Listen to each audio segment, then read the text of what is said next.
Welcome to the Talkin VAWLS Network. My name's Boogie Bentley. Dauber's in the house. Coach Jay is here. Captain D is here as well. We're going to get your comments. We're going to break down the loss against Georgia. You had everything in front of you. You had every opportunity in front of you to go take what you wanted, to go take what you were going to claim as yours. You're going to claim that Tennessee's back. You're going to go win an SEC championship. You're going to have a shot at a national championship. You're in a fight, man.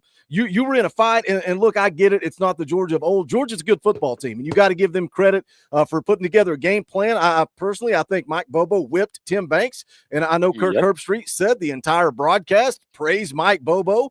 There was a reason for that. Mike Bobo whipped Tim Banks, and I think that's the biggest story of this game.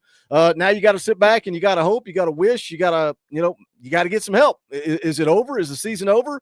Maybe, man, maybe. Maybe it is over, but you got to sit and you got to watch other games around the SEC. Two lost teams like Texas A&M who won today. They got to go on the road and play Auburn. They got to play Texas, so I see a loss there to Texas. Georgia, they're done. UMass and Georgia Tech. Ole Miss at Florida. Mississippi State, Alabama at Oklahoma. They play Auburn. You need help. You need help, but the bottom line is, Dauber, you had everything in front of you, and you laid an egg. Opening thoughts on the loss against Georgia? Yeah, I think hats off to Nico. The week you had, didn't know if he was going to go. I think we kind of knew based on what we'd heard all week. Came out, looked good early. I was really surprised at the called runs for him and how he was able to take the ball and scramble. We protected the football, but penalties, a few on offense. The defensive penalties tonight, man, the jumping off sides. That's become a regular thing. They do it every single week. We got whipped down the seam. Their tight ends. This defensive line that has played so well didn't get home. Little to no pressure on Beck. He had a clean pocket, pretty clean uniform at the end of the game. That was one of the keys. Get pressure on Beck, force him to do what he does, and that's make mistakes, and didn't do that. Opening thoughts, had everything to play for, and a whole lot more, and kind of laid an egg. I know I don't want to be one to make excuses, and I'm sure we'll get into it a little bit more, but it's hard to go on the road and play a good team and then have some pretty blatant and egregious calls go against you, stuff that should be reviewed that doesn't even get reviewed, and just stuff like that. It's one thing, but I guess you got SEC's got to protect one of their dandies right now. So, yep. Well, that's the whole show, guys. Thanks for tuning in. Oh man, yeah, I totally agree, though, man. There's on one hand, like I said, I'll start with something positive. I mean, we are light years away than where we have been, much more competitive. So you got to be happy about that. And really, we've said it all season long with this offense and this team, but the margin of error is so freaking razor thin that you can have a 15 play drive end on one false start, and then you keep giving them opportunities to march it down the field. Like you said, the tight end was just open all freaking night long. I didn't see much adjustments to that in the second half. But we gotta shake it off and move on to the next, because we still have 2 games we got to finish out strong. But disappointing for sure. Still had opportunities out there to win. Yeah. Listen, and we'll get into it, right? Didn't like the defensive game plan at all. Hated it. I thought the game plan was trash. But listen, pump the brakes if you're going to sit out here and call Tim Banks trash. Look what he accomplished. There's several things, guys. Pump the brakes. Like, take a deep breath. That's a really good Georgia football team. And you played them on the road. You jumped up to a lead. Yeah, your defense had a bad game plan and stunk it up. There were issues, specifically in the second half, with wide receivers getting locked up on the outside. They weren't able to get any separation or space. That Georgia, and tip your cap to them, they played it a lot tighter.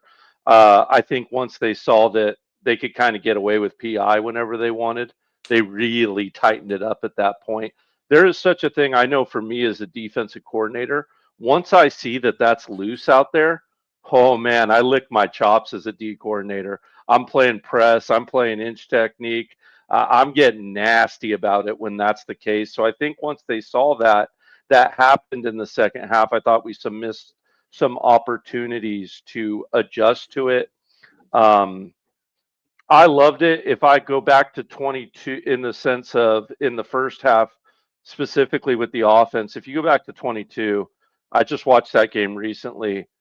Hendon Hooker was so rushed and forced, threw 2 picks, fumbled the ball twice in that game, was all over the place. I thought Nico had ice in his veins for, let's call it 3.5 quarters of this game. Sailed, we'll call it 2 balls, and probably had about 5 drop balls in this game. So I thought he was great. I thought Sampson was great. I thought the O-line was not good at all tonight. I thought Peyton Lewis was a big liability in pass protection out there tonight. Just a lot of issues. I think overall we got out coached in this game, no doubt about it. But once again, what's the Tony Vitello line, Boogie? Look, you're either a Vol or you're not. Like, decide, guys. Don't call this team trash and then be the guy who was also before the year saying, hey, you know what, 10-2, that's a great record for this team. That gets us into the playoffs. Like try to be intellectually honest with ourselves, and let's continue to support this team. Do we need help now? Probably. Yeah, probably do. But is this team trash? No, I don't believe that, not for 1 second. I think this team continues to be going in the right direction. I think we have a young quarterback that showed he can be cool, calm, and collected in a very, very hostile environment. There is a lot to move forward with here.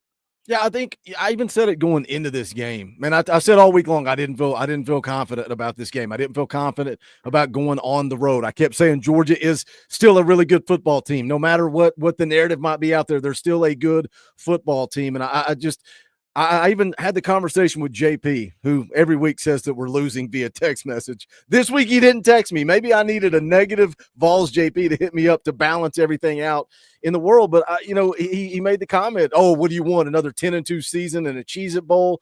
It's like, remember where we came from. And I know I've already seen a couple of people in the chat before we even went live saying, oh, Boogie's going to come on here and pump sunshine.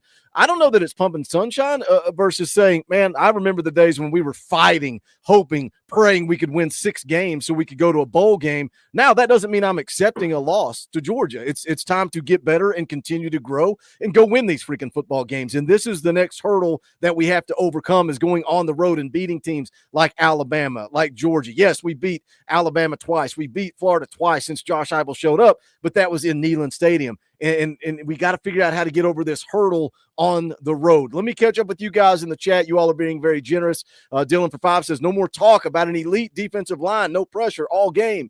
Your season is on the line and you piss down your leg. Again, I don't think we can define our position groups or our players by one game. The defense that you're saying is not elite is the same defense that carried us throughout the course of the season. So I think we have to remember that. Louisiana Ball for 2 said defense travels to UGA. They don't. I don't guess. Retro for 10 says the game plan to beat Georgia is aggression. You have to throw downfield at our cornerbacks. They will hold. Y'all did it once, then stop for whatever reason. PS 8 consecutive years of 14+ point wins. Congrats on the win, Retro. Yeah. You were on Twitter going off about the defense. I was just like, man, I've said it for years. I feel like Tim Banks' defense is better when they're aggressive. Sit on that, Coach, because I want you to. Yeah, I know. Dive I'm fiery about it. Yeah. I want you to talk about this defense here in just a minute. Austin Stubblefield for 2. The Stripes always win. Cheating. FUGA.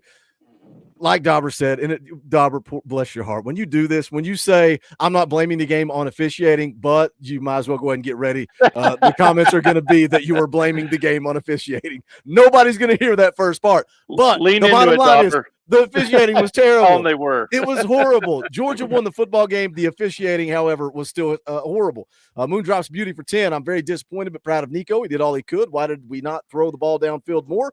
First two drives were great. Hope we're not hurt in recruiting over this. Well, let me tell you something. George McIntyre and David Sanders were in attendance last year in Neyland Stadium when we lost to Georgia. So I don't think this is going to hurt recruiting. No. Keep an eye on Christian Gass. Keep an eye on Shady Hayward. But I think we're going to be just fine. Adam Lee for 5, hypothetically. Let's say Heupel has the same home road record next year. That's a good question, Adam. You gotta improve, right? And the expectation is not to just go 9-3, 10-2 every year. Seth Brooks for 5. If they put Georgia and Bam in the playoffs over us, the bias is real. We should still be a playoff team. Disappointing night. VFL 2002 for 5. Nico and Sampson have no help on offense. Defense is getting worse every game. Dylan for 5 says, let's play who's the bigger idiot. Tim Banks soft coverage or 12 blind refs. Luke Thompson for 2 says, screw Georgia and Carolina Reapers. Yeah, we have to get Luke on here to eat his Carolina Reaper. Will Dyer for 5. I thought Georgia would win, but that first half had me believing. Hashtag false hope. Moondrop's beauty for 5. Officiating was atrocious, just awful. Also, Banks didn't seem to know what adjustments to make, but the D-line was wore out by the third quarter. Devontae Coleman for 2. Hello, darkness. My old friend, we've been here before. Randall Berry for 20. Appreciate that. Says I'm never making a bold prediction again. Still love my Vols, just couldn't get it done. Kentucky's daddy for 10. I can't imagine watching the refs take a game from you and doing nothing about it. What a joke of a program we are. Losing culture. What are you supposed to do about it? All you can do is turn in the plays that you question to the SEC like they do every single week and move on. Foul me for 2. Drops, penalties, no pass rush. Roy Gibson, cry, baby, Kirby, BS. Logan Brooks, James Franklin 2.0, can't win when it's needed. Honest E, bad penalties, calls don't excuse a 14-point loss. I don't think anybody here said that. You watch, we will be knocked out now. Beats by stacks. Boogie, I told you all. Levels, y'all played our backups tonight. Good game, though. If they leave y'all out of the playoffs, that's crazy. Go Dogs. Corio for 5. Tim Banks defense. Best defense since when? Early 2000s, maybe 98. Yeah, let's run him out. Y'all don't remember Sal Sinceri. Yeah, ooh, good point. God, can we not go back and talk about Sal Sinceri? That stung. Josh Pickett for 20. I've been critical of Nico, but I don't understand all the hate he's catching tonight. It's not Nico's fault if the O-line doesn't do its job. Drop passes are not Nico's fault. Nico has progressed so well. We are 10-2. I thought Nico played well tonight. Did Nico play perfect? No, nobody played perfect. I kept waiting on that opportunity for Nico to take over the game or D-Samp to take over the game. I felt like Tennessee, at halftime, right? Whoever just said in the super chat that it was that false hope. At halftime, it's like, all right, you're in a fight. You are in a fight. Who's going to go make the plays to take over and win this football game? And nobody for Tennessee really stepped up and made those plays. Let's talk about the defense that's carried this football team all year long. I didn't like the game plan from Tim Banks. Again, I've said it over and over. I like him when he plays aggressive. You didn't get any pressure on Carson Beck at all. And that's hard to watch, Coach, because last week Ole Miss whipped Georgia up front. I forget how many sacks they had, tackles for loss. They got pressure all night long. You didn't have a single sack the entire night. You had 1 tackle for loss in the first half from James Pierce.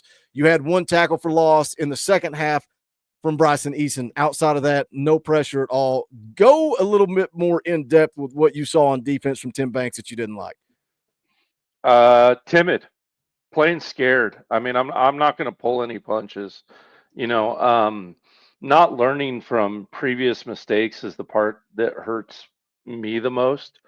There were several plays in this game where reroutes, and what I mean by reroutes, guys, like we're multiple. The first 3 scores that they had, the first score, the dude runs right by Arian Carter. No reroute, absolutely no reroute where he pushes them into the safety's route. Absolutely 0 reroutes. The tight ends were allowed to run by the linebackers unchecked during play action. That will get you beat 1,000,000% of the time. Like literally every single time that will get you beat when you don't check them. And it's something that we do against every other team except for Georgia. And can't understand why. And then we were playing a lot of split coverage, right? Which is where one side is playing down on the line. I posted pictures of it several times on Twitter, where one cornerback is playing up on the road on the line in split coverage, and the other one is playing off. You're usually playing off somewhere between 6 and 8 yards. We were playing off 8 to 14 yards at times. There was times tonight where it was 4th and 4, and we were playing 10 yards off the football. I mean, Miss J was sitting there going, how are you predicting every single play call that happens on the offense? And I was like, well, geez, because a blind third grader could see what's about to be open. Like it was that obvious, guys. It was that easy to see. And it caused multiple problems. I think a lot of us will agree. We pinned that Georgia down inside the 20 multiple times tonight, and they were able to move the ball almost every time unchecked, at least down to the 50 or the 40, and then punt the ball. And yeah, Tennessee would pick up 60 yards, 70 yards maybe. And then you know what? You give a good defense like Georgia enough time at home, eventually they're going to bend but not break. Imagine if those drives were starting 30 yards up, 20 yards up because the defense got some stops. All of a sudden, we're talking about a different ball game here. I don't understand it. Retro, any Georgia fan you talk to, Ben McKee, Boogie, everyone we talked to all week would have told you that aggression was an important thing this week.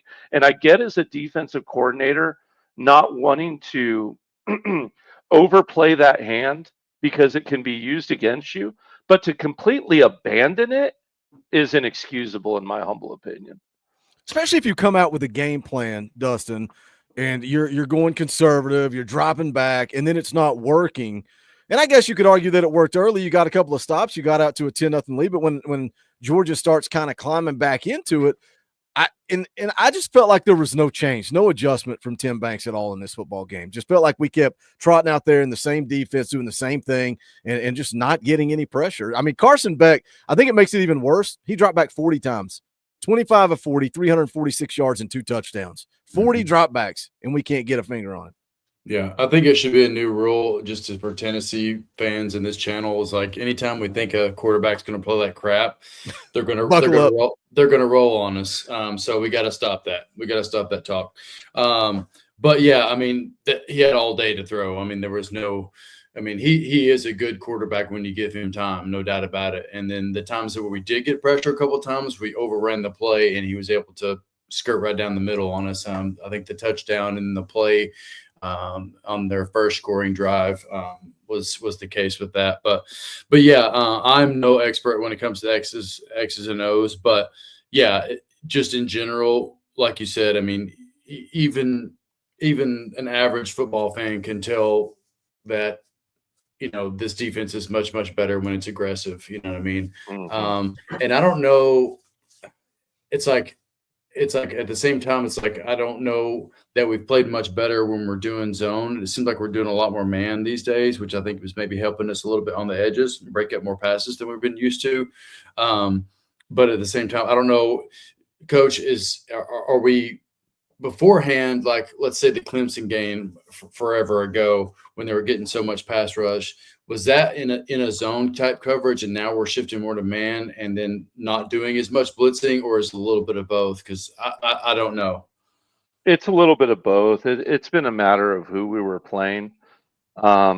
It hurt us when Arian went out in that game too a lot. Look, I like Smith and Perry. I do. I don't think they've gotten a lot of time, and I think with Peely out and Arian out, it's unfair. You know, I'm not going to sit here and say, hey, Nico hadn't seen that live bullets early in the season and then pick on dudes. But they were horrible in this game. They stunk it up. And, you know, it was just one of those things. They were getting crossed up. But to your point, yeah, we were playing a lot of cover 2, a lot of cover 2 man, not a lot of mixed zone blitzing. When we were in zone tonight, it was sitting back. We were playing on our heels tonight. We were playing catch tonight. is a defense. Tim Banks' defense should never be back on their heels playing catch. How many missed tackles did we have tonight? Anyone know in the chat? I mean, it was 10 times more than any other game this season. I mean, it was, whether it was Beck or out in space or McCoy not wrapping up. We just tackled extremely poorly tonight. Listen, this defense has been elite all year. They played a bad game. That's it. On the road to a good Georgia team. I don't care what anyone says. That's a really good Georgia team, specifically at home. When have they lost their last home game? I think 1 to Bama in like the last 4 years. That's a good team at home. We were in there early. I just thought we didn't dare to be great from a defensive perspective. We should have played like we had nothing to lose. I felt like we were playing just to hold on. Yeah, I think like you've talked about the softness of the coverage, combined with the lack of getting home by the defensive front, that allowed Beck to basically carve us up. It's I think Dustin said it.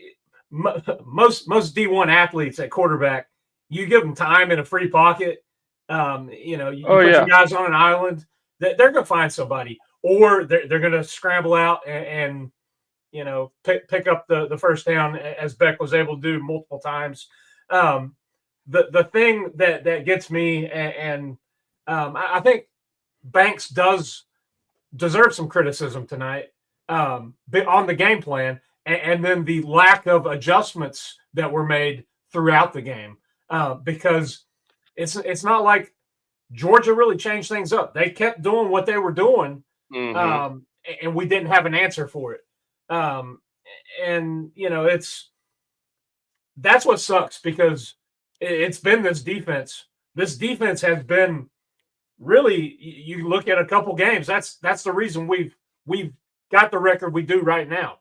So, I wouldn't go as far to say that, Banks should be done, calling for his job, but he definitely deserves some criticism based on the game plan, and then the lack of adjustments to that game plan when, Georgia just kept chipping away and then got the lead. And it's a tough pill to swallow. I was going to say, and I'll toss it up to you, Boogie. It's like, I love this offense, and I'm not shifting gears to the offense, but there's a point here. I love our offense. It's so nice when things are clicking, but seeing Georgia run this pro style offense is a thing of beauty. I mean, this guy called a masterful game, and it makes me a little jealous. I'm not going to lie. Sometimes when there's so many things you can call off that, some of the things they just had us going one way and the play was going the opposite way tonight. So I don't know what your 2 cents is on that, but that was, frustrating to see. And a lot of that was just like eye candy and probably stuff we haven't seen before this year, I don't think. Yeah, I think our offense is what our offense is, right? It's like, and when it's clicking, it's clicking. But at the same time, this offense works, man. Like we're scoring a lot of points this season. I get it. People point and say, "Oh, it was Kent State, or it was this, it was that, it was Chattanooga." This offense, man, when it's clicking and it works, but it's. I think what's maddening is because I see where you're coming from, and I'm like, man, it would be nice for Josh Heupel to scheme something up, and the stuff that they did with the tight end and the tackle, or just the different misdirection things that they did. Yeah, it's all fun and games, but how many times have we had guys running free, wide open down the field, and just guys aren't executing, right? And then you brought up a good point, when it's working, maybe it was Dauber, when it's working, when it's clicking, when the offense is moving, and then it's a stupid John Campbell false start, or Lance Hurd false start, or just once you get behind the chains and you get where it's not in rhythm, it's bad. It's like, it's either we're clicking and we're moving, or it's three and out and we're punting the football, and we got to send that defense back out there. And I think it's hard to recover from that. So I agree. I'll let you get to super chats, but we don't have the same luxury with Hendon Hooker where we can still kind of like, in the surrounding cast to be able to overcompensate for that. It's literally one play, one penalty screws up a whole drive. I don't care if it's a 3 and out or if it's the 15 play drive. It's one bad play, whether that's I mean, overall on that side of the ball, I thought we played pretty clean, but it's just coming at the absolute worst time.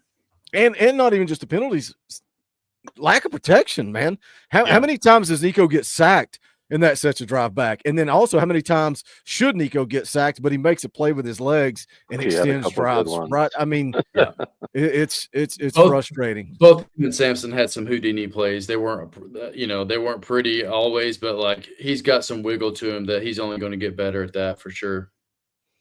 Let me catch up with Super Chats. Moon drops beauty for 5. Will Heupel ever be good on the road? Sincere question. I know he beat Oklahoma and LSU at 11 a.m., but come on, dude, I love my Vols no matter what. But frustrating. That's what I said all week long. That's why all week long I did not have the confidence in this game because it was on the road. Martrain's been a member for 2 years. We appreciate that. 10-2, beat Vandy and Bama. Still gets in over us.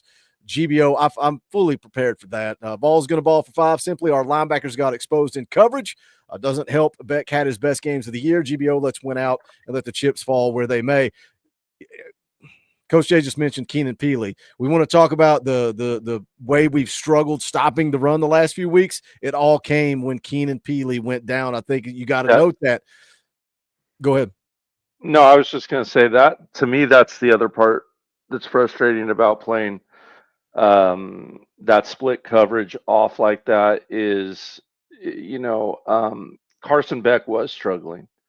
When a quarterback's struggling, you don't give him easy throws. Mm-hmm. He wasn't connecting early in that game. He was coming out the way he was.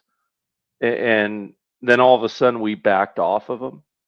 And if you look at it, the play side, the side we were playing on in that split coverage, Ricky Gibson's side, Ricky Gibson's probably one of 3 players on defense who had himself a game. Mm-hmm. That kid played a football game. Him, Omari Thomas, they were awesome tonight. I thought they were both elite tonight. So that's just frustrating because I feel like you gave Beck a hall pass when he was struggling. So that's really frustrating. Caleb Schultz for 10. No pressure from the D-line. We hung with Georgia, and hopefully the committee sees that. It's going to take a lot of help, man. It's going to take a lot of help for college. The right help. I don't think it's a lot of help. It's just the right help, right, Boogie? Yeah, I mean, isn't it just the right help? You got to look at the SEC teams, right? And again, LSU and Missouri both lost today, so I think they're out. Then you look at 2 lost teams: Texas A&M, Georgia, Ole Miss, and Alabama. I don't see Georgia losing. I don't see Ole Miss losing. Although maybe Florida, they got to go on the road to play Florida. Maybe Florida can find a little pep in their step and beat Ole Miss. I highly doubt it. Alabama, Oklahoma, Auburn. I just don't see it. Texas A&M is the only one out of those 4 that I see losing. So then you got Georgia, Ole Miss, Alabama, Texas, and Tennessee with 2 losses, but Texas only has 1 loss right now. So I don't know. We'll just have to – again, this is why you should have gone down there and handled business and got the win over Georgia, and we wouldn't be having this conversation. Will Murley for 2, 7 points in 3 quarters. How does that happen? Up 10-0. Matthew Watson for 10, back to being Tennessee again with a meaningless bowl. GBO, come on, Matthew. Come on, brother. 10-2 in a bowl game is not meaningless, man. We used to celebrate getting to 6 wins. Like we used to celebrate 6 wins because this program was so bad. And I get it. We don't. It was college football playoff or bust. We don't want to be on the outside looking in. But I think we need to pump the brakes just a little bit on that. A meaningless bowl game. 10-2 was the goal. Was the goal this year. Mm-hmm. That was the goal this year. 10-2 was 10-2 and make the playoffs. That was the goal this year. You can't use revisionist history. Silly. Let me get back to the super chats. Vols lover for 10. Defense not elite. We might have lost tonight, but when was the last time we have had a defense this good? Nico had ice in his veins tonight. Sampson still had over 100. Herb Street is on dogs. Come on now. Come on, man. Corey Smith, member for 25 months. We appreciate that support. Knoxville Buckeye for 5. Well, at least I got to spend the next week in Chicago. Adam Lee for 5. Says, we only have like 4 home games next year, right? I've not even looked at the schedule for next year. All I'm looking at, UTEP, Vanderbilt. Let's get those 2 wins, go 10-2. Same amount every year. Landon for 5. The D is elite. Nico is elite. This team is elite. These refs have to be accounted for. GBO, let's go 10-2. Hopefully make the playoffs. Checkerboard overalls for 5 says, I'm beginning to see a trend, Boogie. Hype and Co. are going to need to start winning these big games. Frustrating to watch after going up 10-0 early. Realistic 1 for 10. Everybody is blaming the defense, but the offense did not score at all in the second half. Make the college football playoff. Try to avoid Ole Miss, Bama, and Georgia. Let's see. Let's go right there, Dauber. Let's talk about this offense. What are your thoughts on Tennessee's offense tonight? They only put up 17 points, but what are your thoughts? The way the game started off, I don't think you could have scripted any better. That first drive, Nico came out and, we were all anticipating, him playing and the fact that he came out and played so well, you're like, okay, let's build on this.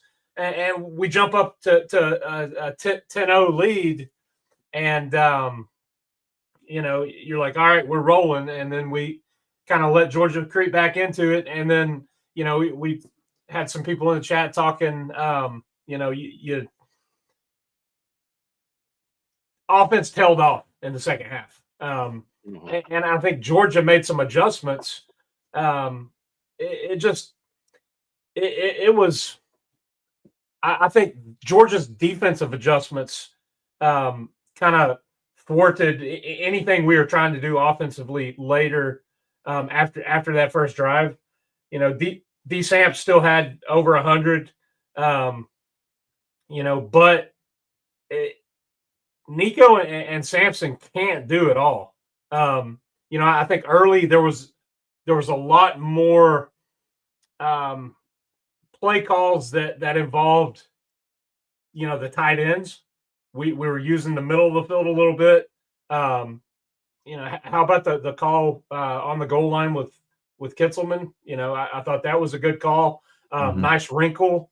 But you talked about earlier, Boogie, the scheming, and I think we're not seeing as much creativity from the offense. There were multiple times tonight where I was taking some notes, look up, and you're like, oh, it's third down already. What I just missed a play. What it's quick incompletion, and then a run up the middle for a few. That's when the offense is not clicking. It's that quick 3 and out that stresses the defense, and I think that makes it hard. I don't know. I think offensively, if you would have kept with the creativity and spreading it out that you had on the first drive, it would have been maybe a different story. But we got a little predictable and stale. Yeah, I think that's the case too. I mean, it doesn't have to be gadget plays. It doesn't have to be, trick plays, quote unquote. Just a little creativity. I think one of the things that really helped us in that first drive was just, quick outs, run game, quick outs, shoot for a big play, get a penalty, and then we're rolling, This game as a whole kind of reminded me of the Alabama game from last year, where we kind of came out firing, and then as time went on, it started to catch up with us. So I don't know, again, I'm not enough of an X's and O's guy to tell what adjustments are made or not made, but there is a little bit of a pattern there, especially on the road. It's almost like the slightest little thing or the slightest little play can knock us off our momentum. And obviously this offense is predicated on momentum. I like some of the times where they're getting into a better call on third down, because that was somewhat beneficial for us tonight at times. But at the same time, it's really all about that momentum. Yeah. No, I agree. And then once again, untimely penalties, but you can't do that. I mean, we all said it before the game. Look, Tennessee was really, really good tonight on, well, yeah, I think good on fourth down and good on third down too, for that matter. But we were in too many of those also, right? Which can be problematic as well Yeah. because you're not staying above the sticks. I think they were like 50% on fourth down. So you would have liked to had another shot at fourth down in that situation. Lance Hurd pulls up. You don't get that opportunity. I think we hit 10 of our third downs above 8 or 9 yards, which is Mhm. awesome. I mean, we weren't doing that, And do you, really any time under high pull after penalties. and obviously one of those biggest things that everybody was talking about all week is we got to hit a couple of explosive plays, and I think we do. I don't think we hit a play over 20 yards. Do you think that that's a combination of their schemes or lack of our guys getting open, or a little bit of both? I thought tonight it was a lack of catching the football.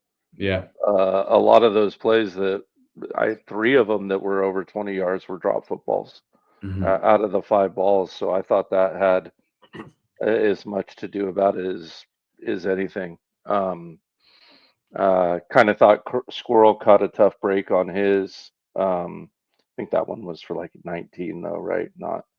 Not 20, but splitting hairs, right? Thornton Mhm. had some grass in front of him when he dropped his. That one hurt. Yeah, that was a drive killer. uh, yep. I wonder how many. I didn't pay attention to how many snaps Thornton played after that. When they said he was going to be in a splint going into the game, and then he dropped that first one, I was like, man, is he going to be able to actually give it a go, or is this just you're impacting the team out of the sake of being tough? And again, it's the same thing as Squirrel. I admire the toughness. I admire the willingness to tape it up and go play football. But if you're going to impact the team, then you probably need to sit on the bench. Yeah, Yeah. yeah, I agree with that. And look, it's tough after a concussion because he had a concussion too, right? You got cobwebs. There's a reason that boxers don't come out and fight a week after their previous fight, right? Like when you go out there and you're getting your head cracked in and you have a concussion, it's tough to go out there and play. But even with Thornton's drop, I thought he played all right. Even with the concussion, I thought Nico fought through it really good as well.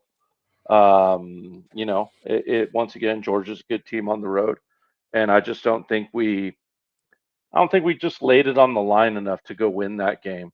You got to be willing to play a little like there's nothing to lose in that situation, and you could tell they were playing that like there was a lot on the line. Like I've kind of gone over specifically in the defensive side of it. Just no pressure. I don't know if we got lulled into thinking pressure was all right because we had some tips early. But other than those tips early, just no manufactured pressure. Once again, I love Jermod McCoy. I was on him early last year, all over him. Once again, he played a bad game. Like, it's football, man. Crap happens. Look, Georgia went out there and stunk up the world last week, right? That's just how the SEC's been. So to sit here and say like, oh, Tennessee's not clutch or something, Tennessee looked pretty clutch when they were hitting Brazel on a fade route in the end zone to beat Alabama. So I just think it's important not to be fatalistic. We need a little help now, but one thing we definitely need to do is just bite down and keep playing football, man. That's all there is to it at the end of the day. Let me catch up with you guys in the chat. Roy Gibson for 10 would have loved to have seen Boo Carter blitz on the edge. I feel like we're wasting talent. GBO, I mean, he's done that this year. I mean, that's the frustrating thing is this defense just looks so different tonight than it has in previous games. And that's even the last two games where they got gashed on the ground. It just looked different But tonight. Boo had missed tackles tonight, and Boo was confused. 3 times that I can think of, Boo got juked out of his shorts and confused. Yeah, and there was So one that he should have been a still, touchdown there and late in the he, second yeah, when they got the field goal. It should have been and he 6. had an awesome punt. But look, that's not me calling Boo Carter trash. I think Boo Carter's amazing. It's just there's certain elements of this team, like we've talked about with the depth, that it's still building. It's young. Look, this team is really, man. I'm super. Not crap has changed for me, man. I'm pumped about being at Tennessee Vol. It's a great day even today to be at Tennessee Vol with where their program is. If you can't see that, man, then I don't know. Go cheer for Vanderbilt or something. I don't know what to tell you. I was texting with my wife like during the third quarter there, and like she's like, "Gosh, I hope they win. I hope they win. I hope they win." And it's like, it feels good to care again. We went a long time where this type of game, it's like, oh, I just hope they keep it close and moral victories and BS. No, now it's time to win these games. And it feels good to actually care again. And I know people are emotional and they are passionate and they are frustrated. And that's why some of the things get said in the chat that get said. And it's like that stuff doesn't get said if we're going 6-6, if we're going 5-7, or even 7-5. So Josh Heupel, what he's done with this program has been phenomenal. As you know, we're just 4 years into it. Sam Walker for 5 looked like they were pissed off and wanted it more at the end of the day. Of course, their O-line was not going to lay down this week. Oh, I missed Nicholas. I had it up there and then I didn't read it. Nico is going to be real good. I was proud of our offense tonight. Honestly, does the Florida win help us? It's going to help us more if they win next week. They need to beat Ole Miss. So Florida coming off of a win, maybe they get a little bit of momentum. We need them to beat Ole Miss next week. Realistic for 5 at the end of the day. It's hard to contend with a team that has had 8 consecutive top 3 recruiting classes. Got to recruit to Bama, Georgia, Ohio State level. Tim, the Tennessee Tornado for 2. We are not good enough. That's it. Kentucky's daddy says if anyone is blaming Nico, you're insane. Eric White for 5. What? I don't even know what that word means. The face mask call on Gibson where the UGA player helmet came off. What? I guess it means, what's your thoughts? What is our thoughts? Yeah, I thought it was a horrible call. I thought it was a horrible call. It bailed them out of what would have been like a 3rd and 7, 3rd and 8, deep in their own territory. They go down and score on that drive. Yeah, and again, Tennessee had plenty of opportunities to make plays. I'm not blaming the game on one bad face mask call, but that was a horrible call. Tim, the Tennessee Tornado for 5 can't beat a bad Arkansas team, can't beat Georgia. We will be ranked 14th and deserve it. Our O-line sucks. This is a problem. JC and Emily live become members of the channel. We appreciate that. Moondrop's Beauty has been a member for 16 months. Eric White says, what is y'all's thoughts on the face mask call on Gibson where the UGA player helmet came off? Thank you, Eric. You didn't have to drop another super chat for that, but that's been a minute. We're just now getting to it. Appreciate you, brother. Dennis Blades for 5. Can we discuss how much that egg laid hurt back in Arkansas was? Now you have to beat teams you're supposed to beat. It bites in the end. Spot on, 100%. If you had taken care of Arkansas, this loss would still sting, but it wouldn't necessarily sting as much. It's again why we can sit here before the season and make our predictions and say, oh, 10-2, man, 10-2 is where we need to be. And then you go 10-2 and it's like, well, we should have been an Arkansas team that we're better than, right? So now 10-2 necessarily doesn't feel as good as you thought it would. Angry Titan says Georgia played their best game so far. Beck played his best game, just wasn't enough in a tough environment. Y'all stop crying. It's embarrassing. GBO, Trevor for 10, got our butt kicked in the second half, but we are on the right track. All these fans thinking the sky is falling is comical. Remember, we were 3-9 when Heupel took over. Sometimes we need to remember that. Roy for 5, he did that stuff 2 years ago, hiding high in the backfield, running a route wide open. It's insane how much has changed. Well, a lot of people think it's Alex Golish, and maybe there's some of that too. You know what's funny? All you Georgia fans that thought you were funny and cute and silly and you could come in here and say all you said, I'm going to take your super chats and I'm going to put them in my back pocket. I'm going to give you a middle finger and I'm not going to read them. So thank you for the money. Thank you for the donations. Robert for 20. That's an Orange Boy. We appreciate that. Leaving Athens, felt we left a lot on their table. You're right, Boogie. No good Georgia fans. Not one. Travel safe, Robert. Appreciate the super chat, brother. Hope you guys at least enjoyed the game. Nathaniel Hughes, Mike Tyson loses, Tennessee loses, coaches and O-line went. Come on now. Ray Charles officiating. Thank you. Oh my gosh, you all just make me read things that people are going to yell at me over. We appreciate the super chat. I tried to tell y'all that Mike Tyson was going to get beat. He's a bum, Rock. He's a bum. Mitchell Park says, UGA fan here. If y'all want the point of reason for the loss, it was the inability to cover the tight ends. That was the difference in the game. Yeah, talk about it. Anna for 10. She a member of the Pride of the Southland, it looks like. That's awesome.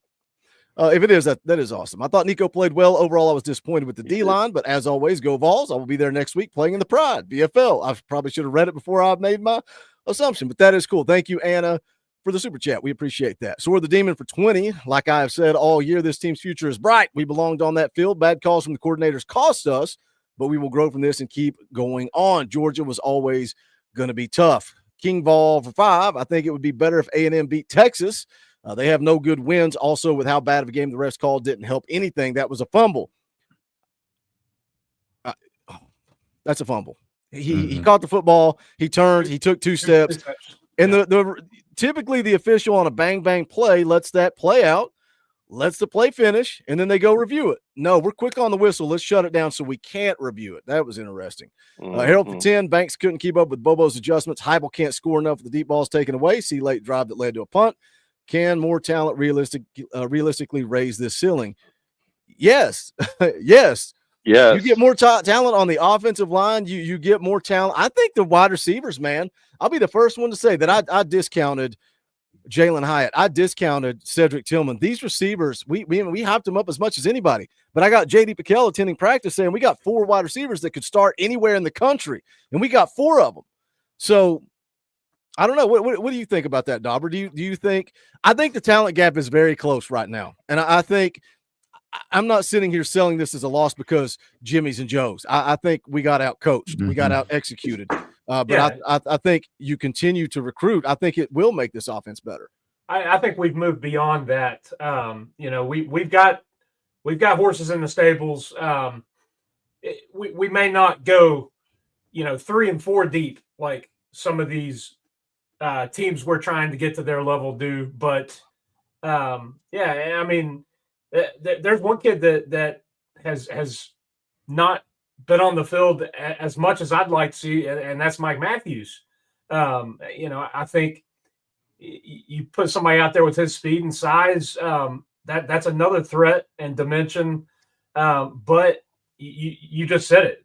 The wide receivers room is stacked. Guys that could be playing somewhere else. I think we're probably going to have some guys transfer out looking for playing time in that group. But the one thing that's plagued the wide receivers is drops. That everybody wants to reflect back on the QB. And when you're dropping them right there where, you get hands on the ball, you should be bringing it in.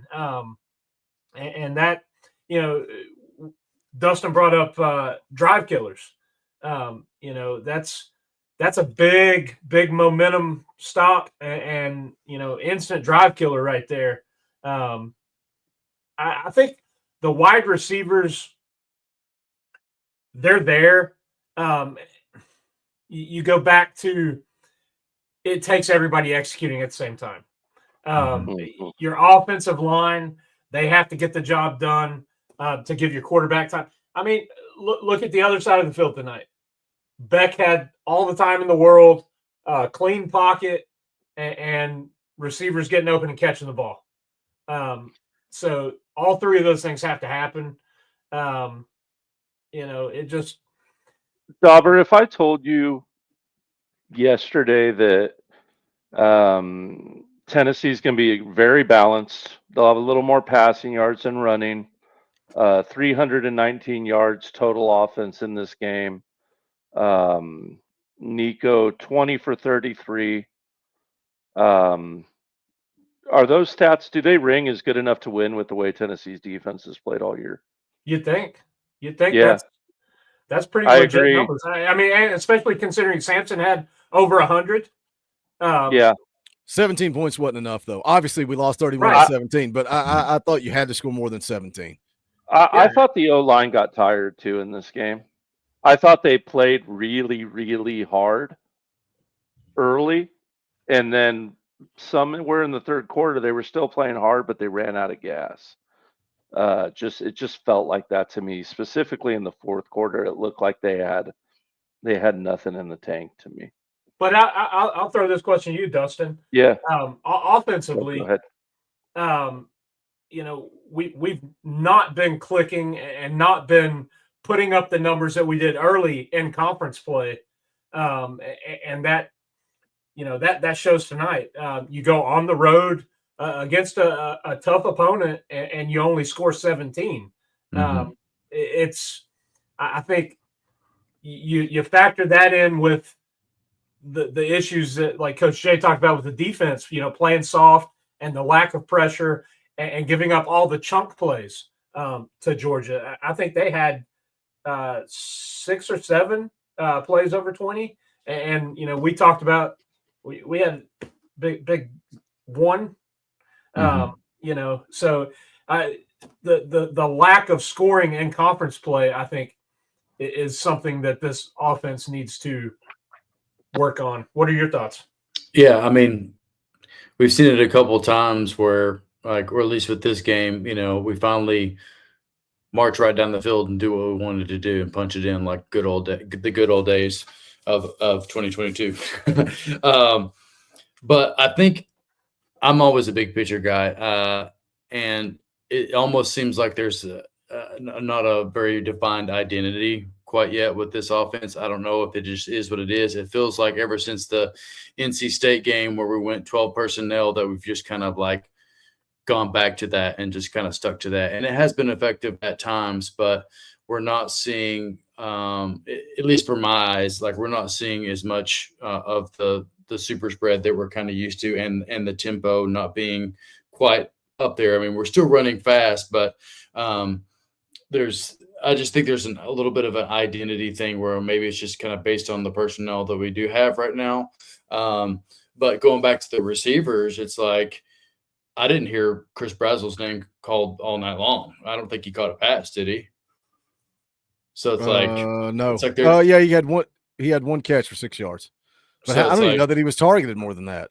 Yeah, and it's like, there's talent there that I feel like at times maybe isn't, being utilized. And I think we've had some success with the 12 personnel thing, and when it's working, it's great. But I feel like the 12 personnel thing with 2 tight ends and the big bodies and, just kind of like dinking and dunking down the field plays right into what Georgia's used to.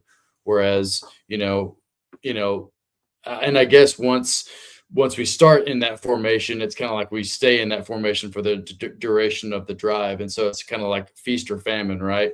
But that's my 2 cents as in a nutshell, is like, it just seems like the identity is still yet to be, determined, and we only got 2 games left. I don't know how y'all feel, because it's not the same offense that we're used to seeing as a whole.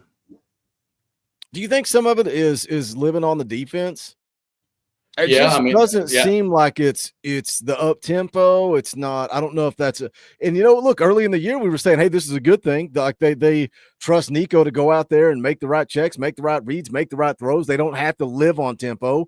And now it's like, man, maybe we got away from our identity just a little bit. Maybe it's we're leaning on this defense so much. And then tonight, Tim Banks just got out coached. I think that's what it boils down to. I think he got out coached. There's been some times, like at the end of the Oklahoma game, it's like, okay, we played a little conservative just to get the hell out of there, and took what was there. But it kind of goes to the same mentality on defense. Most of the time, we've had success being aggressive, or at least playing aggressive, and it seems like the same scenario at times on offense. We're not maybe being as aggressive as we were in the past. Go ahead, Coach Jay. Yeah, I disagree. I do. So I love you. No, hey, love you that's guys. Cool. Yeah, I just do. And look, this hadn't been the case a lot of times, but I just mean it in the context of this game. And I guess maybe it's the coach in me. And so maybe you're right in the big picture. Shoot, maybe I'll back up a little bit. But for me, in this one game, it was just a matter of not getting separation, not catching the ball, getting tired, not protecting, miss pass pro. I mean, these are just several things in this specific game, I guess, is what I'm saying. And those kind of things are going to, go ahead. Those kind of things are going to ruin any offense, right? Yeah. I'm just saying, to the naked eye, that it looks a little different because we've kind of stuck with the 12 personnel so much compared to the super spread that we've had in the past. Agreed. Yeah, agreed. And that in turn, it feels like at times that's affected the overall score points per game that we're kind of missing, Sure. Let me catch back up with the chat real quick. Dublin, look at this guy. Look at this. Hey, happy birthday. He's exposing your age, Coach. Dublin says, I'm proud of Tennessee and hype. I'm an 0-1 baby. Can't remember playing top 10 teams. Close. I feel like it's frustrating. We feel so close to greatness. It's exactly what it is, man. And it's like, I think it's probably the older ones that are yelling and screaming at clouds about a useless bowl game. Vols get a ball for 2. Yeah. The SEC road this year has been brutal for many. Douglas Salters becomes a member of the channel. Shout out, Douglas. We appreciate that. If you don't have a Power T beside your name, you can fix that. Hit the join button over there, or there is a link in the description where you can do that. It just helps the channel, man. Keeps the lights on around here, allows us to do this full time. We're focused. Our focus is on creating the best community for Tennessee fans that exists on the internet. That's why when these cute little internet trolls and losers, and it's like they're playing a game, and it's like it's all negativity based and hate based and like argumentative, and I'll make a video about I don't care about that. What I care about is talking Tennessee football with Tennessee fans. That's what we do. If you like that, concept, you want to support it, think about hitting the join button. We would appreciate it. Dan Yoder for 10 says, I started this season in August being happy with 10-2, and here we are at 8-2 with 2 very winnable games. I think he means. Exactly, Dan. Exactly. We still have a shot at 10-2. And if we got an outside shot at a college football playoff, we can put it together on offense. We can put it together on defense. I still think we can play with anybody in the country. I truly believe that. Hey, I know we want a SEC championship. I know we want a national championship. But at the same time, baby, if 10-2 is our new standard, I'm good with that. We, us old folks lived through the freaking bubonic plague of Tennessee football. So, like you said, I mean, I'm sure it's tough for the younger fans that finally get a little taste in 2022, and then they think it's just going to like skyrocket into the sunset. But at the same time, like, you got to put it in perspective of where we were in the middle and then where we were before, and where we can be in the future. Let's see here. Sam Walker for 2 says Nico is a freshman, Oklahoma, Florida, Bama, GBO. Exactly. Gabe Miller's been a member for 13 months. We appreciate you. Go Vols need to win out to have a slight chance at the playoffs. Wayne's been supporting this old channel for 39 months. Wayne's like our crazy old uncle in the chat. We love you, Wayne. Appreciate you, brother. Luke Thompson says, we'll eat the pepper during the fan call-in show. I have work tomorrow, so probably shouldn't eat it tonight. Austin Byers says, at the start, we got the tight ends involved heavily. Why did we go away from it? Seemed to be working great. Middle was soft all night. Am I missing something? Man, Austin, I even had that in my notes at one point early in the game. I'm like, they're really attacking the middle of the field, and I like it. And then we went away from it. Evan counts for 5, still ahead of Bama in the SEC. National standing should be consistent with conference standing, in my opinion. That's never going to happen. Bama bias is real. SB Weasel for 10. Lots of cursing at the screen tonight, but very optimistic. Hey, don't think I wasn't right there with you, SB Weasel. Auto Coder agreed the Arkansas loss really sucks now, but our boys played well tonight and made the God King bleed.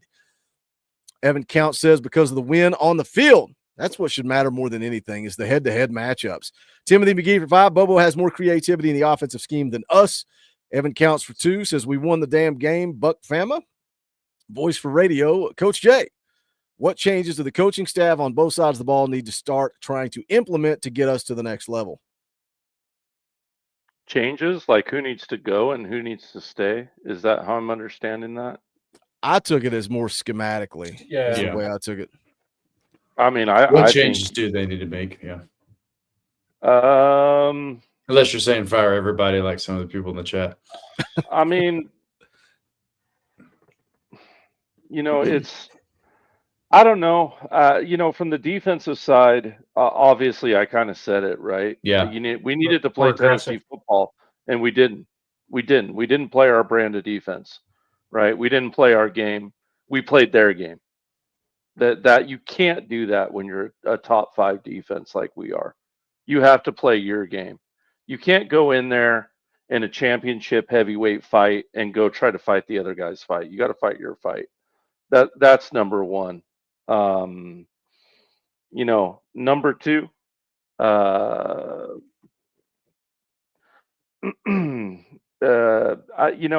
get Coach Rice's comment about the creativity, but for creativity, you need a disciplined offensive line, and I just haven't seen that from us on the road. Mm-hmm. But again, to cut you off for 2 seconds. Yeah. We have guys running wide open down the field all year long. Now, was that the case against Georgia? Yeah. No, that was not the case tonight. But all year long, that's been the case. So we're going to say that it's goalish.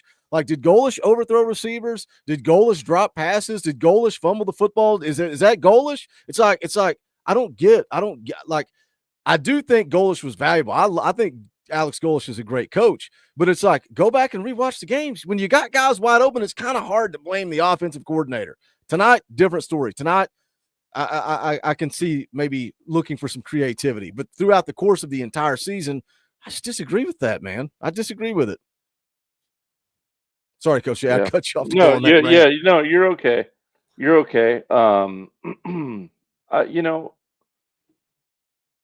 you have an offense this year who just hasn't played together very much at the end of the day. It's their first season playing together. I think offenses take time to develop. I get it, everyone wants it quicker. And a lot of people aren't happy with where it's at so far. I get that.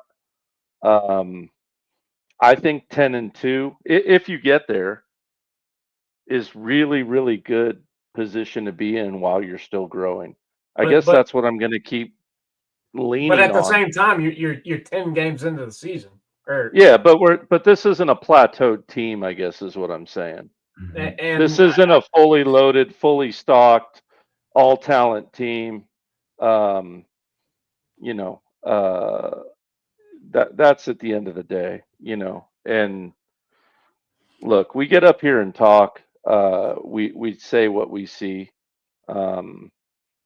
Everything is an excuse. Everything is a reason for something existing. Sometimes it's just a statement or an opinion. It's not an excuse. Yeah. Well, hey, and think about it too. Like if we'd played tonight, like we had played against Mississippi State or Kentucky, we would have got ran out of the place. I think overall, minus the points, like we played pretty well on offense. I thought it wasn't pretty at times, but man, there's been some ugly games over the ugly halves at the first of, you know, Mississippi State and Kentucky and Florida even. So I think there is some progression there. But yeah, like we get this offensive performance against Arkansas, we win the game easy. Yeah. For instance, we get this offensive performance out of Nico on the road. We probably would have blown the doors off Arkansas. Yeah. Yeah, because Nico's gotten better week in and week out. Yeah. Like, he has, and that's what you expect from a redshirt freshman, to get better week in and week out. And I get it, man. I get it. Yeah, nobody wanted to go down to Georgia and lose tonight. Yeah, and I think like you said, like if the O-line was just 10-20% better, it would make a whole big difference. And same thing with the receivers too. I mean, our biggest dogs on receivers is Squirrel White, that's like 5'9" or 5'10", and Brew McCoy. You know, they're the most two consistent receivers that we've got, and because they've been there and they have that experience. I don't know, and you know, Dante just doesn't seem like he can stay healthy, and then Brazel has a really good game, and then he kind of just, you know, disappears. Yeah.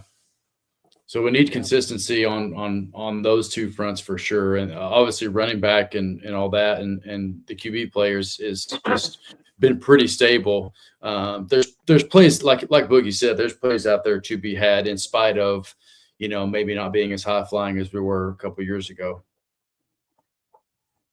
Let me get you. Well, if we just had that 97th ranked South Florida offense, we'd be great. That's going to be the new dartboard. 97th ranked offense. Joe Milton's poor face on the dartboard got ripped so much from darts that we had to get a new picture. And now it's going to be Alex Golish. We'll just throw darts at him all the time. How dare you leave us? Let me catch up here. Timothy McGee. Put more blame on the players. They're getting paid now. Nathaniel Hughes for 5, taking bets now it's getting cold. Wait, taking bets now that it's getting cold. Will our receivers be able to catch a cold? Oh, we got dad jokes. Thank you, Nathaniel. Sam Walker for 5. Yes, Arkansas loss sucked, but they gave Texas all they wanted today, and Georgia is no pansy. Yes, we hate them, but if there was a good loss, I'd take it. 10-2 GBO. MD Vol Daddy for 5. Defense let us down. Banks has to go. Sorry, he can't make adjustments. South Carolina 2022, Florida 2023, Arkansas, and tonight. So what Tim Banks has done in 4 years, you're gonna mark it up to 4 games, and you think he let me tell you something, he is gonna go. He's gonna go straight to a head coaching job somewhere, because he's done a great job with this defense. He was not very good tonight, and that's fair to say that, but has to go. I think that's a little aggressive. JC and Yeah. Emily live for 5. Calm down, people. We can still be 10-2. Any ball fan would have jumped all over that in September. We're young and we'll keep getting better. Aaron. Hey, Boogie Dog here to support the stream. UT is still solid because SEC is just built different. Would choose you guys over most teams in anywhere else. Thank you, Aaron. Appreciate the super chat, brother. Also, man, Retro, shout out to Retro for coming on the tailgate show. Seen a couple of cool Georgia fans. So when the narrative comes out that all Boogie does is block Georgia fans, no, I block idiots. That's what I block. I block idiots. I don't block Georgia fans. I block idiots. So thank you, Aaron. Appreciate that. Congrats on the win, brother. Andrew Short, been a member for 25 months. Nathaniel for 5. The chat tries to auto-complete words, screws up the spelling easily. That's why people sound like Joe Biden. Dale becomes a member of the channel. Shout out Dale. Carter P for 2. Peyton and Bishop are going to be killer next year. Man, we're missing Deshaun Bishop. We're missing him right now, for real. Yeah, and I called Peyton Lewis out. I'll say it again. Peyton Lewis was terrible in pass protection today. But guess what? I'm not out here saying Peyton Lewis is trash. Peyton Lewis is horrible. Let's get rid of him.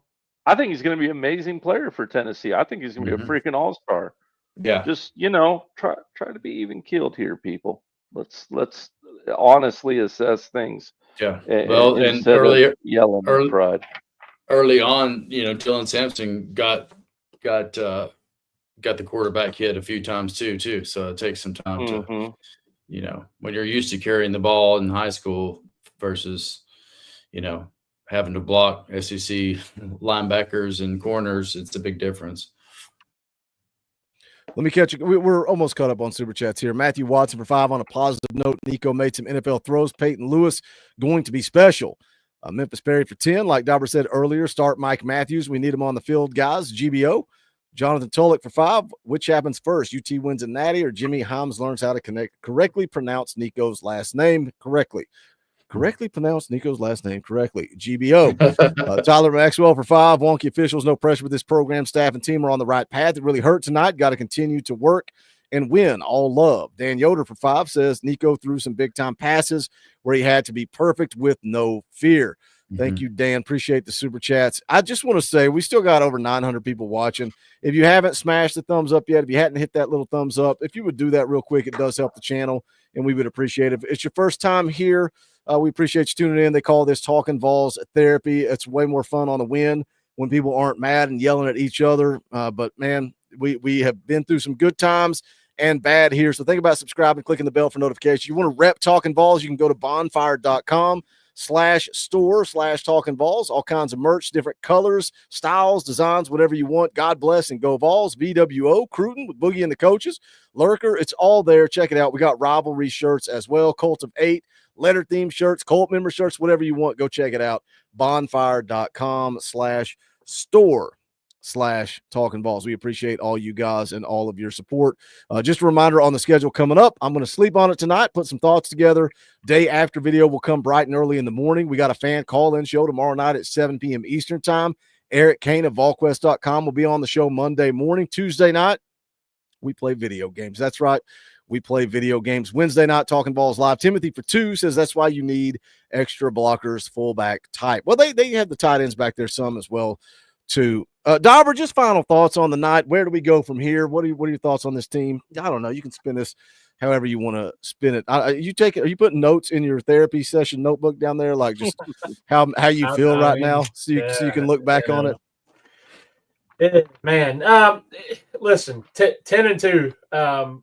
I think we all said that's where we hoped this team would be. We thought maybe a little bit more would be the ceiling. 10-2 would be good.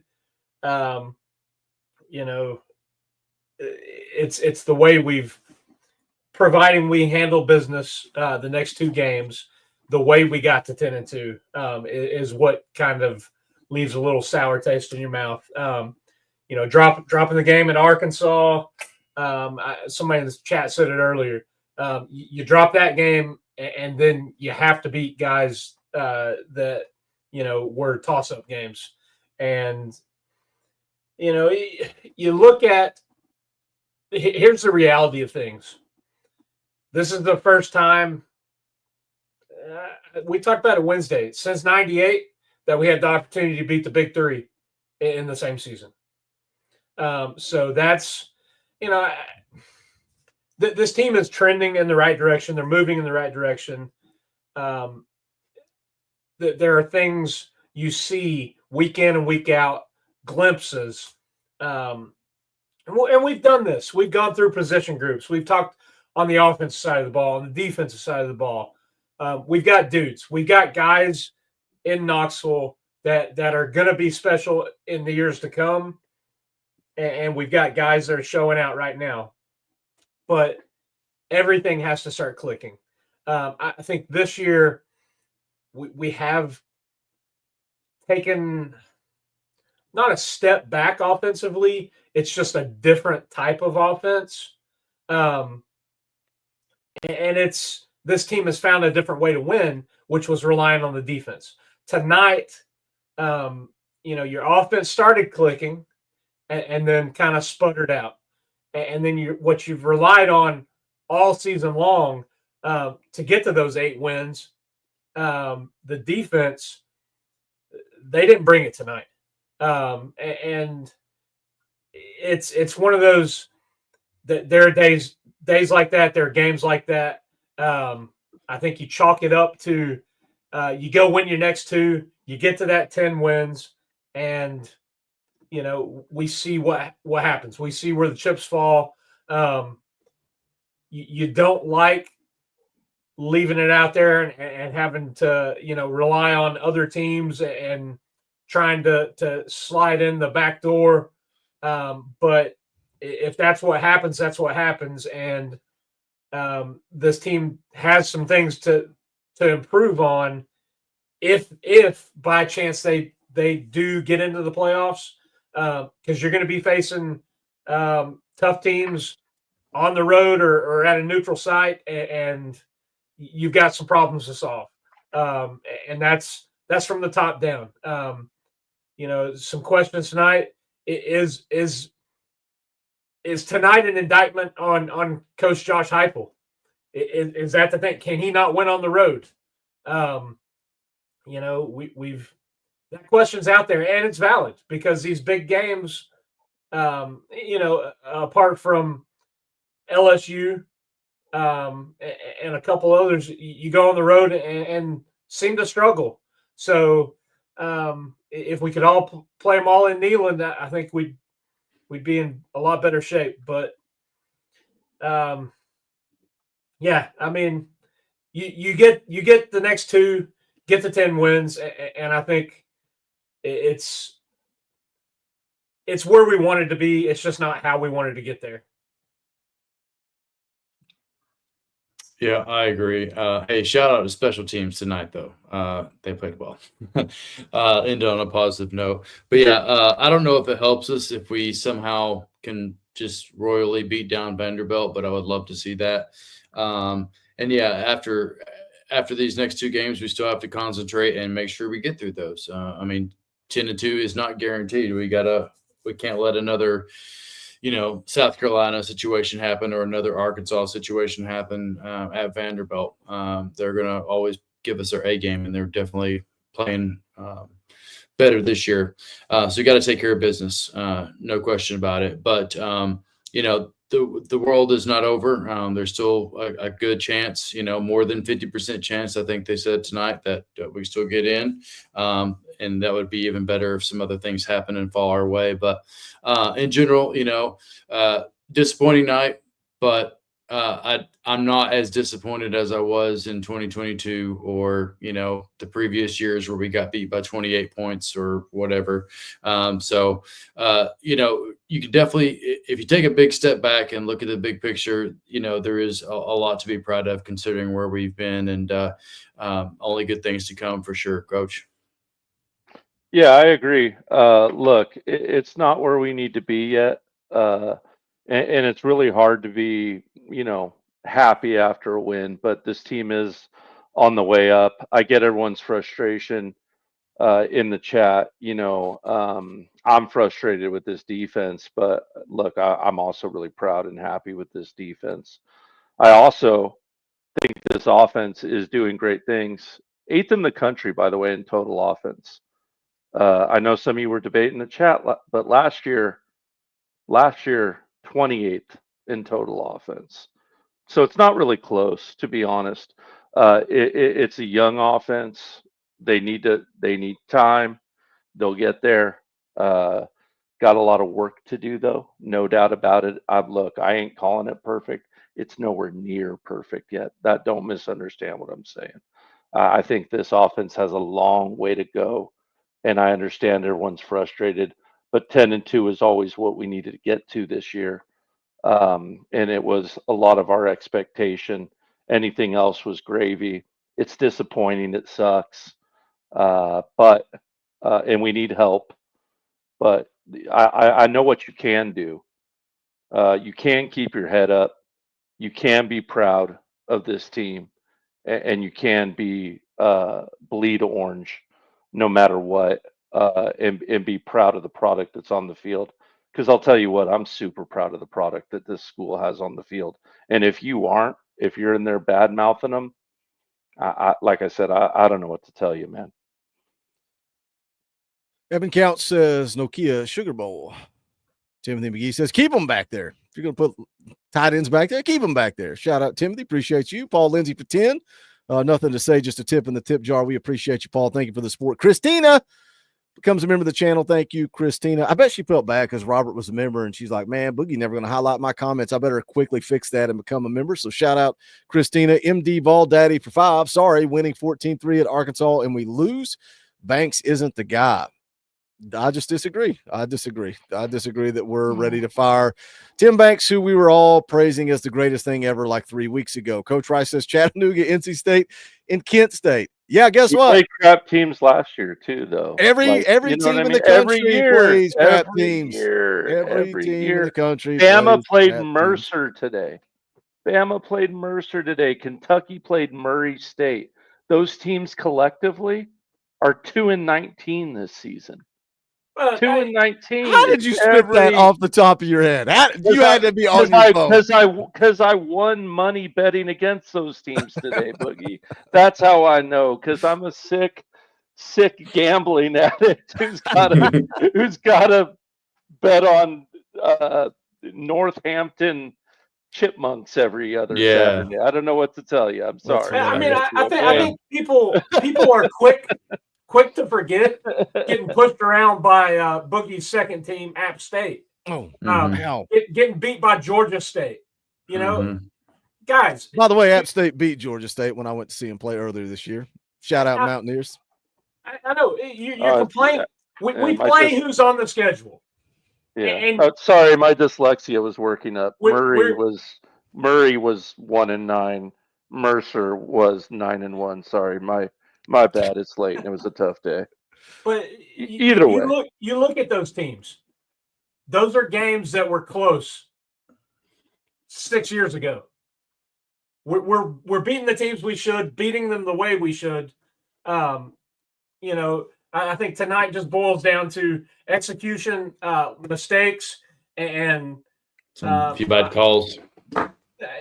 Bad calls, but I think we got outcoached. Yeah. Particularly Bobo. Their offensive game plan was far superior and whipped Banks's defensive plan. And Banks had no answer and no adjustments. And they're a good football team. Georgia's a good football team. Somebody put it in the chat earlier, said, I would love to know who in the chat tonight had Tennessee beating Georgia at the beginning of the year. Because 99% of the people that are involved with this community said 11-1. Like if they were aggressive, they said 11-1. A lot of people said 10-2. Some people said 8-4. A lot of people said 11-1 with a loss to Georgia. Now here we go, lose to Georgia, and all of a sudden we got to fire people, and it's not good, and it's just good Lord have mercy. Coach Rice says, I'm saying that's where the offense comes from, and then he's rattling off the points in SEC play. We got 25-14, 23-24, 33, 28-17 in SEC play. Sean Cross for 5. Go Vols. I'm going to have to take my anger out on Boogie on Tuesday. I can't wait till Tuesday, Sean. I can't wait till Tuesday. These post-game shows after a loss, they're draining, man. They're draining. But we try to express everyone's views, express everyone's opinions. We get attacked a lot over it. It is what it is. That's what we signed up to do. But the bottom line is, I'm not happy with the loss. I'm not going to sugarcoat it. We're not sunshine pumping. I'm not happy with this loss. I'm happy with where this football program is at 4 years under Josh Heupel. That's where I'm at. Nathaniel Hughes for 5 says, Coach Jay, see if the Northampton Chipmunks have a playbook that we can borrow. Have mercy. You're muted. When's that shirt dropping? Said, hey man, don't mess with the Northampton Chipmunks, man. They'll get you. They're feisty. They got buck teeth, man. They'll chomp you up. Oh my goodness. All right, we're gonna call it a night. We appreciate you guys. We love you guys. If you haven't, smash the thumbs up, smash it on the way out the door. We would greatly appreciate it. Get that number up through the roof. Share out the link. Let people know about Talkin VAWLS live. We'll be back tomorrow morning with the day after video fan call-in show tomorrow night at 7 p.m. For Dauber, for Coach Jay, for Captain D, my name is Boogie Bentley. This is the Talkin VAWLS Network. Go Big Orange.